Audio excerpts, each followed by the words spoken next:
Je vais vous introduire maintenant donc, Marine Danielis, qui a plusieurs casquettes. Donc, elle est ingénieure de formation. Elle est également professeure en STA à l'école. Elle a également une activité de recherche avec un doctorat en mécanique et génie civil.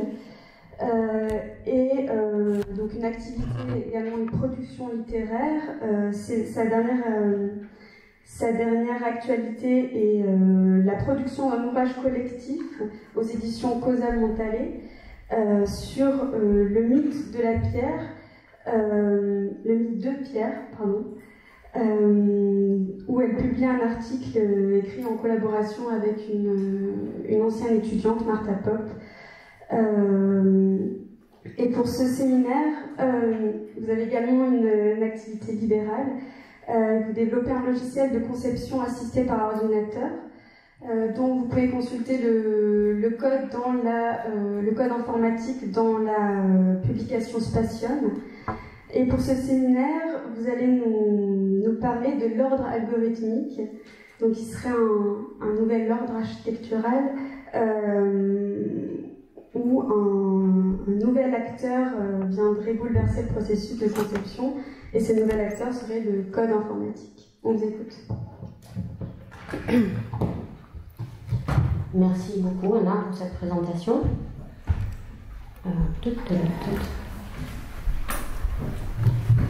Alors juste pour rendre à César ce qui appartient à César, en France les ingénieurs ils sont diplômés d'école d'ingénieur. Moi j'ai pas fait d'école d'ingénieur, je suis juste docteur, je vais dire là. C'est pour éviter de froisser quelques ingénieurs dans la salle.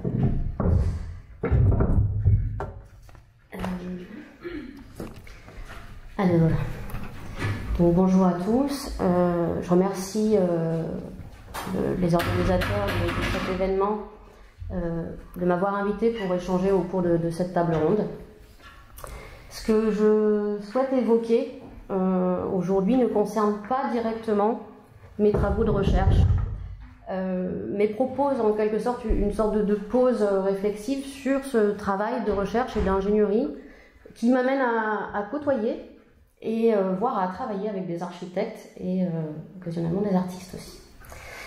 L'illustration que vous voyez ici en première page est un clin d'œil au graphisme de l'événement, de la journée, mais vous comprendrez d'ici quelques minutes qu'il s'agit également de la représentation graphique d'une information élémentaire. Alors, la porte d'entrée que je propose d'ouvrir pour discuter avec vous ouvre justement sur un projet de Carl Friedrich Svenstedt. Alors, il s'agit d'un chai qui est actuellement en cours de construction, qui se situe au pied des coteaux de l'Ermitage. Et selon les mots de l'architecte, il s'agit donc pour lui que le chai s'exprime comme un mur de jardin ondulant, surmonté d'une terrasse avec vue du jardin et des coteaux. Donc à l'image de ce qu'on voit ici, de la photo qu'il a prise, de ces terrasses, de ces murs de soutènement et de ces terrasses sur lesquelles pousse la vigne, il propose très concrètement un mur de jardin ondulant en pierre massive. Alors, on devine tous ici que cette image est une image de synthèse, une simulation de ce que pourrait être ce mur. En soi, cette représentation n'apporte pas de compréhension de cet ouvrage, de ce mur un peu particulier quand même, qui danse un petit peu. Et en l'occurrence, il ne s'agit pas d'un support de conception avec lequel on va pouvoir dialoguer avec l'architecte pour faire avancer le schmilblick. Alors on a un autre support disponible, il s'agit du plan 2D, ce classique support de communication entre architectes, entreprises, ingénieurs. Alors ça va être vrai par exemple pour la partie là, du chai, là, la partie de conception vinicole, fabrication du vin dans la partie basse par exemple, qu'on voit là, qui est constituée de formes orthogonales, qui vont être réalisées en béton armé. Alors on voit très vite par exemple que les automatismes des intervenants, là, à l'acte de construire, sont immédiats. Ça va se traduire par un brouhaha fou dans l'Algeco qui sert de réunion de chantier. Et puis dès qu'on va aborder la question de ce mur, là c'est un silence de plomb. Alors on voit bien dans les yeux un peu de tout le monde qu'on se pose la question, mais qu'est-ce que c'est que ça? L'architecte est-il sourd? Y a-t-il une erreur d'impression dans le plan? Il semble vraisemblablement que ce dessin ne corresponde pas immédiatement à ce que l'on sait construire. Et peut-être que ça ne correspond pas d'ailleurs à ce qu'on puisse imaginer exister.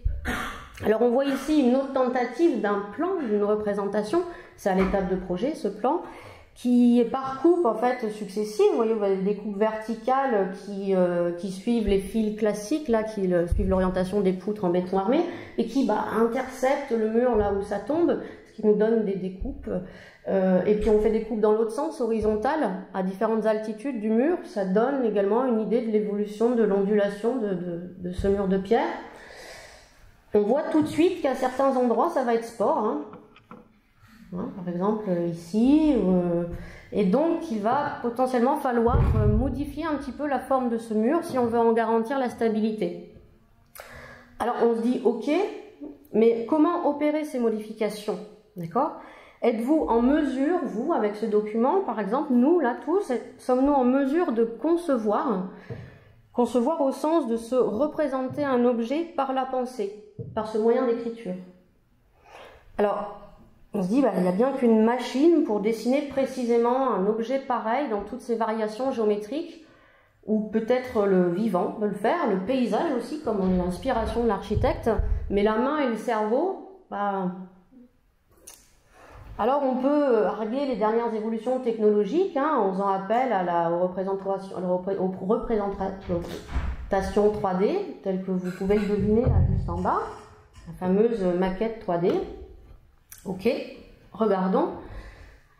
Donc là déjà, après 10 minutes, un quart d'heure, le temps que cette maquette 3D se charge sur mon petit ordinateur moins puissant que celui qui est disponible en agence d'architecture, me permette d'afficher ce fameux mur ondulant qu'il faut construire. Donc là, il faut attendre, et puis une fois que ça apparaît, ensuite, moi, il me faut l'éternité si je veux espérer naviguer dans le virtuel. Donc même si de toutes les façons je m'achète un ordinateur qui a un véritable avion de chasse, il est très probable qu'à travers ma balade virtuelle, cet objet reste toujours aussi flou pour moi. Donc la question reste, qu'est-ce qui est à l'origine de la génération de cette entité volumique, assez complexe en l'état, et surtout en termes d'information? Où est-ce que je vais choper cette information? Donc on se dit, un petit peu au pied du mur, comment concevoir, alors que les outils de communication tels que la langue et le nombre ne me sont d'aucun secours? Alors, du coup, là, je m'en réfère à Clarisse Ehrenschmidt, qui définit la langue et le nombre comme des écritures, qui seraient des doubles de l'homme, à savoir que l'homme serait une chose de matière inerte mélangée à des fluides.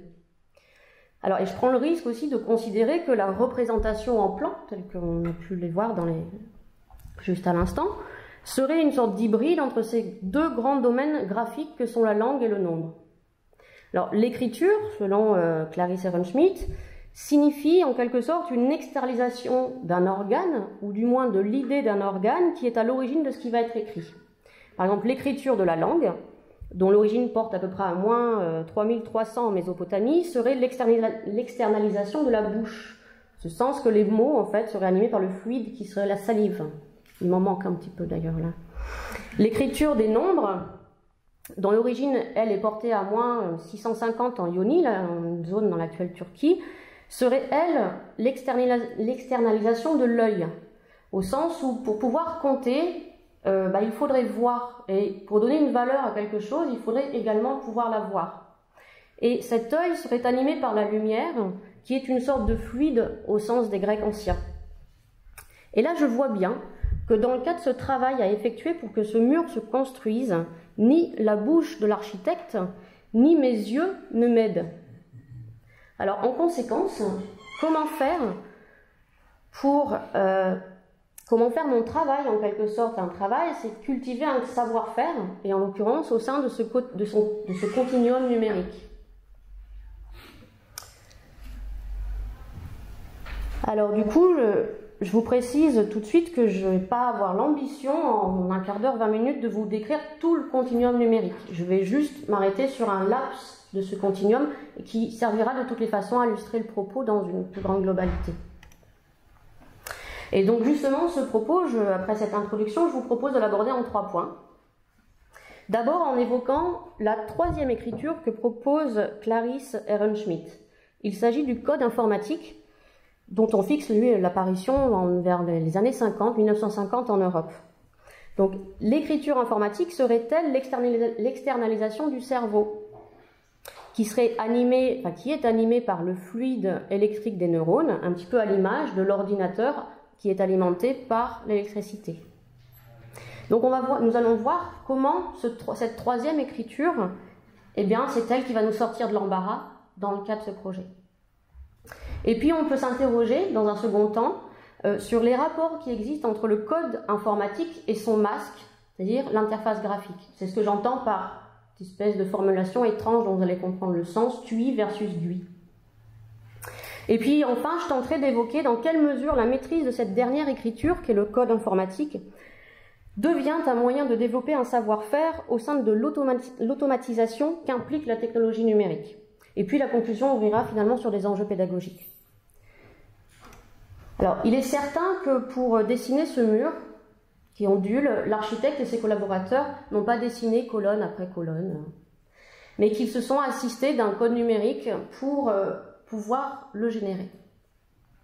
Il s'avère qu'ils ont peut-être certains, et beaucoup, peut-être tous, je ne sais pas, dites-moi si le discours est redondant, il s'avère que là, ils ont utilisé ce qui s'appelle Grasshopper, qui est un plugin qui s'installe sur le logiciel Rhino, donc c'est un peu plugin open source qui s'installe sur un logiciel propriétaire Rhino, et il permet de faire de la programmation, mais vous voyez, on ne voit pas de code, il n'y a pas l'aspect syntaxique du code est caché. Donc il s'agit, en fait, on a des données, on a des fonctions, on fait correspondre ces données en entrée de fonctions, et puis ces fonctions multiples, en l'occurrence des opérateurs géométriques, on les relie par ces espèces de spaghettis là que vous pouvez voir. Et puis, par exemple, ici, on peut faire, ici sur la base de curseur, on peut faire varier des variables qui sont par exemple l'épaisseur du mur, la largeur de la colonne, etc. À vous de choisir ce que vous voulez. Alors, si vous voulez, cet outil qui se rajoute à l'interface graphique de Rhino permet en quelque sorte d'aller plus loin dans la représentation graphique, la représentation géométrique d'un objet, et de manière plus interactive que l'interface graphique de Rhino. Cela dit, quand les choses se complexifient un petit peu, ça devient un véritable plat de spaghettis qui, moi, me semble tout à fait indigeste. Les étudiants s'en sortent très bien, par contre. Et donc, du coup, une possibilité, c'est de passer au code véritablement dans son écriture syntaxique. En l'occurrence, pour Rhino, il s'agit du langage Python. Alors, moi, j'utilise pas Python. Si, j'utilise Python, mais j'utilise pas Rhino. J'utilise des librairies géométriques qui sont, elles, également libres. Et l'idée, donc, ça va être pour moi d'aller rechercher, en fait, dans ce réseau d'informations, quelles sont les données d'entrée.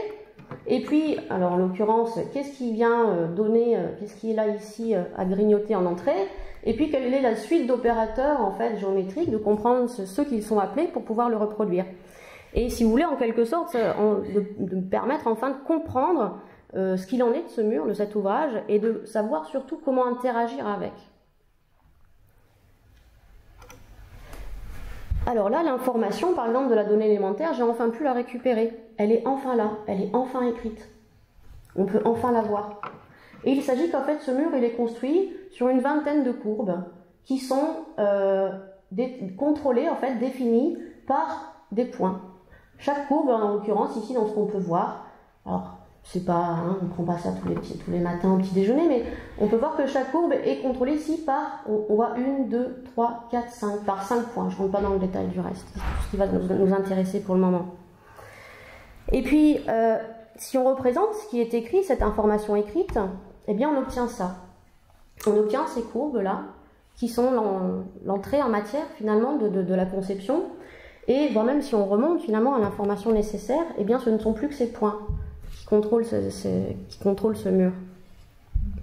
Alors, vous voyez comment on en arrive à une certaine situation où pour envisager la possibilité d'un dialogue avec l'architecte, il a fallu passer du volume à un ensemble de quelques points. Si on part du principe qu'un volume, c'est de la 3D, une surface, c'est de la 2D, une courbe, c'est un être à une dimension, le point est un être à 0 dimension. Alors c'est vrai qu'à l'heure où on parle aisément de la 4D et que même une perceuse semble être en 6D, travailler en 0D, ça fait nul, mais je vous assure que c'est puissant. Alors, on peut jouer du coup avec ces êtres à 0 dimension par une série d'opérations automatisables par le code informatique pour contrôler enfin la forme de ce mur. Alors, mon cerveau n'est pas en mesure de résoudre l'ensemble des opérations mathématiques qui conduisent au mur dans l'instantanéité. Mais l'extension de mon cerveau, via l'écriture informatique interprétée par la machine, oui. Alors, un extrait du code est proposé ici, et puis dans le petit bouquin de l'événement, pour vous montrer tout simplement à quoi ressemble ce langage, qui n'est pas forcément pratiqué par tout le monde. Et je tiens du coup aussi à préciser que mon style littéraire en Python est très mauvais.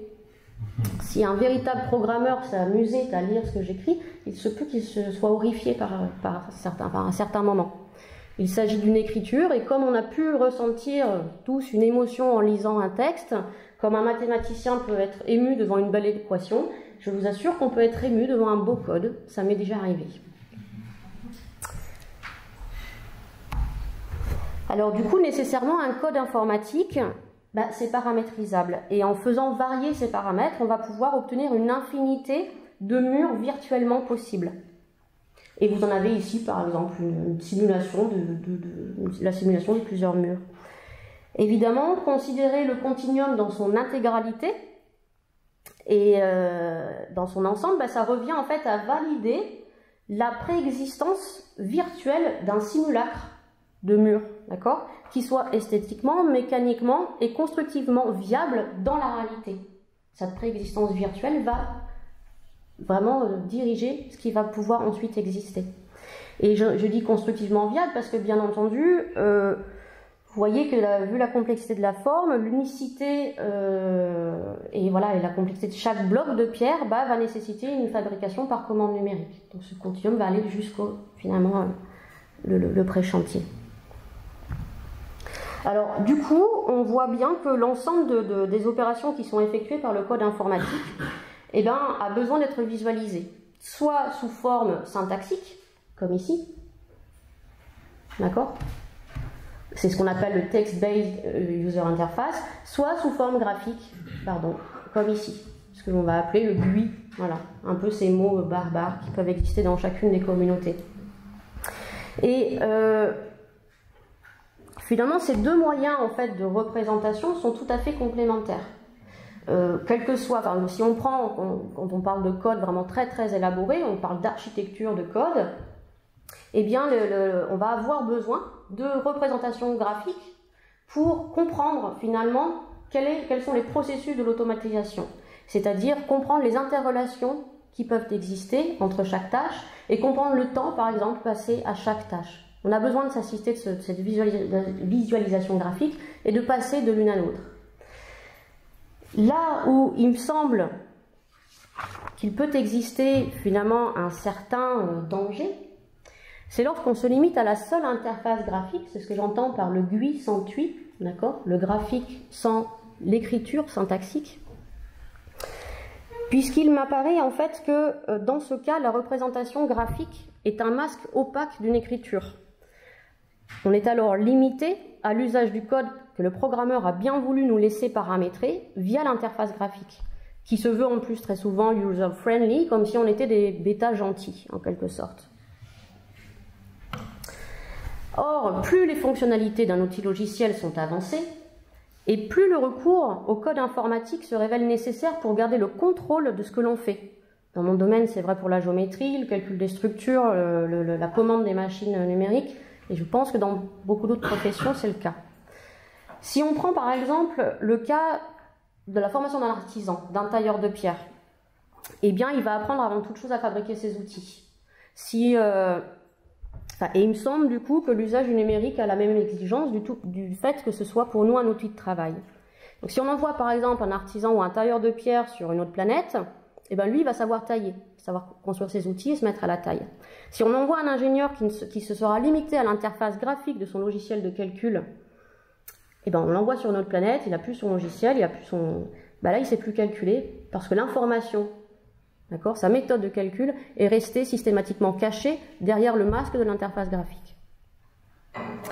Alors là il se retrouve du coup dépossédé de son savoir par l'automatisation d'une algorithmie masquée. Comme l'explique Bernard Stiegler, ainsi dépossédé de son savoir, on se retrouve prolétaire avec un emploi et non plus un travail. À la vitesse de l'automatisation des modes de production, il est très probable que cet emploi sera prochainement remplaçable par un automate. Alors, en conclusion, il ne s'agit pas d'être pour ou contre cet ordre algorithmique architectural. Il est là, on en prend acte, on prend acte de cette automatisation qui amène la technologie numérique, mais il ne faut pas oublier que les écritures donnent du pouvoir, d'accord, et organisent les hiérarchies sociales. Savoir lire un texte écrit et en comprendre le sens confère du pouvoir. Le religieux l'a très bien compris. La puissance des marchés financiers, qui savent très bien compter, est aujourd'hui indiscutable. Qu'en est-il de cette troisième écriture? Il semble que nous ne réalisons peut-être pas tout à fait encore le pouvoir du code informatique sur nos professions. Et à l'heure d'un extrême engouement pour les Fab Labs, la robotisation de la construction, les imprimantes 3D, le BIM, où les grandes entreprises comme Lafarge, les grandes écoles s'y mettent, eh bien, il s'agit de prescrire au numérique les nouvelles formes de savoir et les nouvelles pratiques plutôt que d'adapter la discipline au numérique. Donc voilà, il y a beaucoup d'enjeux pédagogiques. Je vous remercie pour votre attention.